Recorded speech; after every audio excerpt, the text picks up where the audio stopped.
MSK biology. जैसा कि हमने पिछले लेक्चर में स्टडी किया था प्लाज्मा मेम्ब्रेन के बारे में, आज हम स्टडी करेंगे in other cytoplasmic organelle that is endoplasmic reticulum.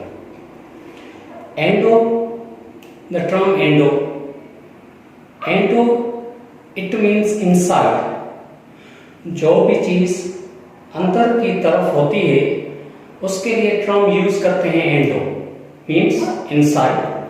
And this one is a plasmic means protoplasm, it means inside protoplasm. जो ऑर्गेनेल हम स्टडी कर रहे हैं वो प्रोटोप्लाज्म के अंदर है। नाउ प्रोटोप्लाज्म क्या है? ये प्रोटोप्लाज्म, न्यूक्लियस और साइटोप्लाज्म। ये न्यूक्लियस, ये जो पार्ट है इसे हम कहते हैं न्यूक्लियस, और ये जो पार्ट है, ये हिस्सा, ये सारा का सारा हिस्सा, ये इसे हम कहते हैं साइटोप्लाज्म। न्यूक्लियस हो गया भाई, और ये साइटोप्लाज्म हो गया। अब न्यूक्लियस और साइटोप्लाज्म को कलेक्टिवली हम कहते हैं protoplasm. Endoplasmic means inside protoplasm, and this term reticulum, it means network, it means there is the network। इसका मतलब है कोई चीज है जो प्रोटोप्लाज्म के अंदर है in the form of network की फॉर्म में है। Network, inside protoplasm, network.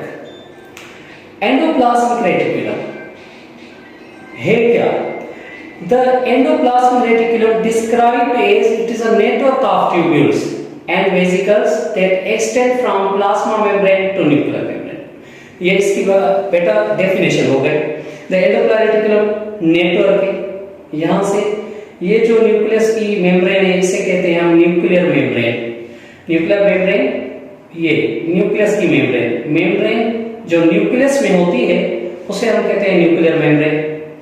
और ये सेल मेम्ब्रेन, ये this is a cell membrane. ये सारी जो आपको नजर आ रही है इसे हम कह रहे हैं cell membrane of the cell membrane is also called plasma membrane.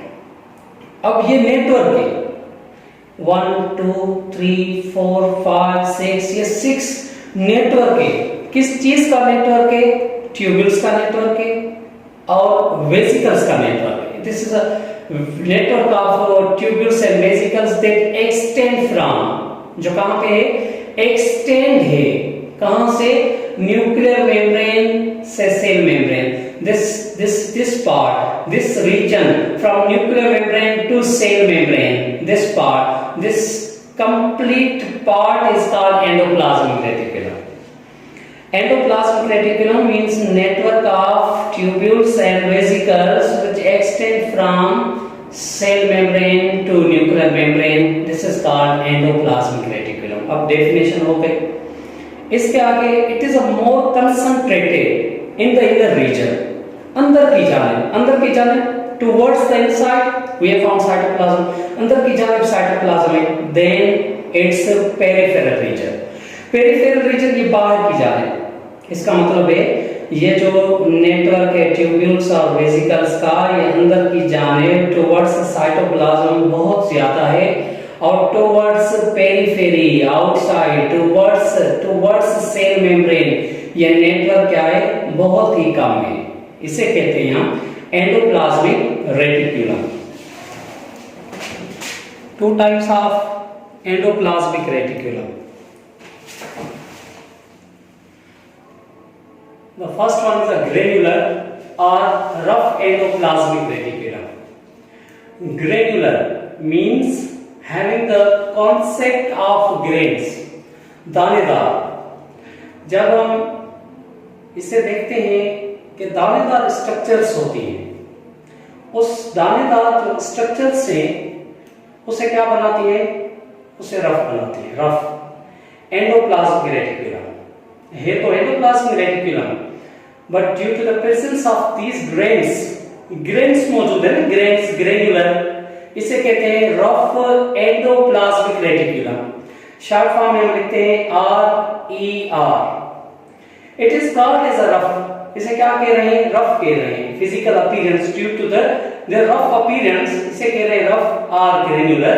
क्यों कह रहे हैं, the membranes are covered with ribosomes, क्योंकि जो मेम्ब्रेन है, दीज आर द मेम्ब्रेन्स, ये आप देख सकते हैं, ये रफ एंडोप्लाज्मिक रेटिकुलम है, और इस रफ एंडोप्लाज्मिक रेटिकुलम में ये मेम्ब्रेन है। इस मेम्ब्रेन के ऊपर दिस डॉट लाइक स्ट्रक्चर्स आपको नजर आ रहे हैं, ये जो डॉट लाइक स्ट्रक्चर्स हैं इसे हम कहते हैं राइबोसोम्स। ये यहां पे आप राइबोसोम्स को देख सकते हैं, ये राइबोसोम्स हैं which are present over the surface of these structures.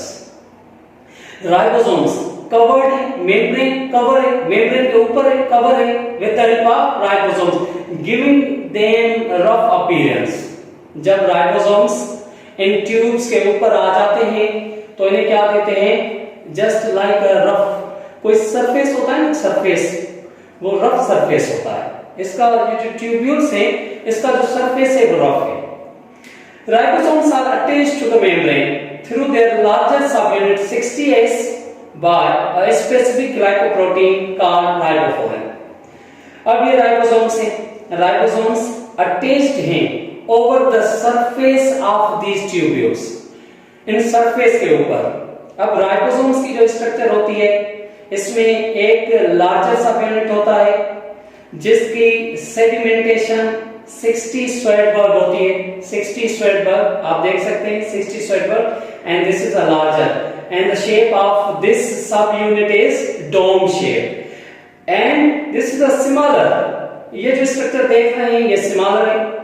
इसकी जो सेडिमेंटेशन होती है, इसकी होती है 40 स्वेटबर्ग, 60 स्वेटबर्ग लार्जर और स्मॉलर 40 स्वेटबर्ग, ये इसकी सेडिमेंटेशन है। और इसका ये यूनिट है सेडिमेंटेशन, नाम ऐसा यूनिट है। जब हम राइबोसोम को सेपरेट करते हैं फ्रॉम द सेल, तो जो लार्जर है वो 60 स्वेटबर्ग पे आइसोलेट होता है, और जो स्मॉलर सब यूनिट है वो 40 स्वेटबर्ग पे आइसोलेट होता है। अब ये कंप्लीट राइबोसोम है, 60 जो बड़ा हिस्सा है ये वाला 60 स्वेटबर्ग, और जो छोटा हिस्सा है ये 40 स्वेटबर्ग है। अब ये राइबोसोम अटैच है, कहां पे अटैच है, इस ट्यूब्यूल्स के ऊपर अटैच है, जिसके लिए हम कहते हैं रफ। ये अटैच्ड है, कौन सा हिस्सा, ये बड़े वाला या छोटे वाला, ये जो बड़े वाला हिस्सा है जिसे हम कहते हैं larger and it is a dome shape, ये अटैच है with the help of a specific glycoprotein. Now the glycoprotein means protein with sugar. इस glycoprotein को हम कहते हैं riboforin. Ribosomes and foreign means possessing. Ribosomes possessing. Ribosome का जो 60 Svedberg वाला हिस्सा है वो अटैच्ड हुआ है, किसके साथ अटैच है, इन ट्यूब्स के ऊपर अटैच है। मींस राइबोसोम अटैच है with the help of 60 Svedberg attach है। और फंक्शन क्या है रफ एंडोप्लाज्मिक रेटिकुलम का, प्रोटीन सिंथेसिस। ये उन सेल्स में पाए जाते हैं जो सेल्स प्रोटीन की सिंथेसिस में पार्टिसिपेट करते हैं।